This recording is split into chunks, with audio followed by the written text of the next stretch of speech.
ஜென்ரலா ஒரு கொஸ்டினுங்க சார், சொல்லு. சின்னதா. ம். இப்ப நெறைய பேரு இந்த சிறுதானிய உணவுகள்லாம் எடுத்துக்கிறாங்க சார். ம். ம். அத மாரி சாப்பிடுறதுனால நம்மளுக்கு என்னென்ன பயன் சொல்லிட்டு ம். கொஞ்சம் நேயர்களுக்காக கொஞ்சம் எக்ஸ்பிளைன் பண்ணுங்க சார்.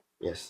இப்போ வந்து சிறுதானிய உணவு வந்து நம்ம உணவு வகையில ஒரு வேளைக்கு நம்ம அதை எடுத்துக்கிறது ரொம்ப சிறப்புமா. ஓகே. சிறுதானியங்கள் வந்து உடம்புக்கு தேவையான புரோட்டீன், புரத சத்து நிறைந்த உணவுகள்.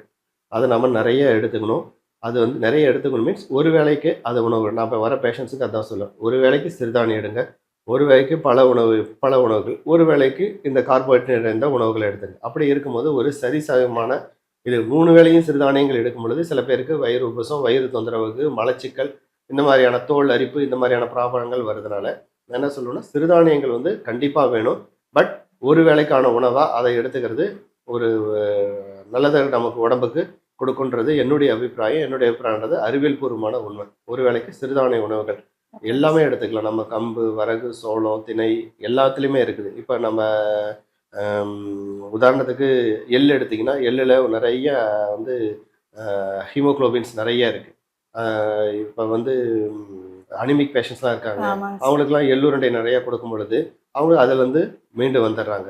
அது. அடுத்தது கம்பு எடுக்கும்போது நெறைய புரோட்டீன்கள் இருக்குது. அதுலயும் நெறைய விஷயங்கள் இருக்குது. உடம்புக்கு தேவையான சக்திகள் நிறைந்த எல்லாமே இருக்குது. மைக்ரோ நியூட்ரியன்ட்ஸ்ன்னு சொல்லக்கூடியது இந்த சிறுதானிய உணவுகள் இருக்குது. நமக்கு தேவையான உணவுகள வழங்குது. அதே சமயத்தில சுகர் அதிகரிக்காம பார்த்துக்குது. அது ஒரு முக்கியமான விஷயம். சுகர் பேஷண்ட்ஸுக்கு இந்த சிறுதானியம் வந்து பெரிய வரப்பிரசாதம். தேவையான அளவு உடம்புக்கு சக்தியும் கிடைக்குது. சுகர் எல்லை மீறி போகாம பாதுகாக்கவும் வைக்குது. அதுக்காக வேண்டி இந்த சிறுதானிய உணவுகள் வந்து நம்ம உடம்புக்கு தேவையான முக்கியமான விஷயம். அது நேயர்கள் எல்லாருமே தெரிஞ்சுக்கிட்டு, ஒரு வேளைக்கு சிறுதானிய உணவுகள் எடுக்கிறது சிறந்ததுமா. ஓகேங்க சார். ரொம்ப நன்றிங்க நன்றி. சார்.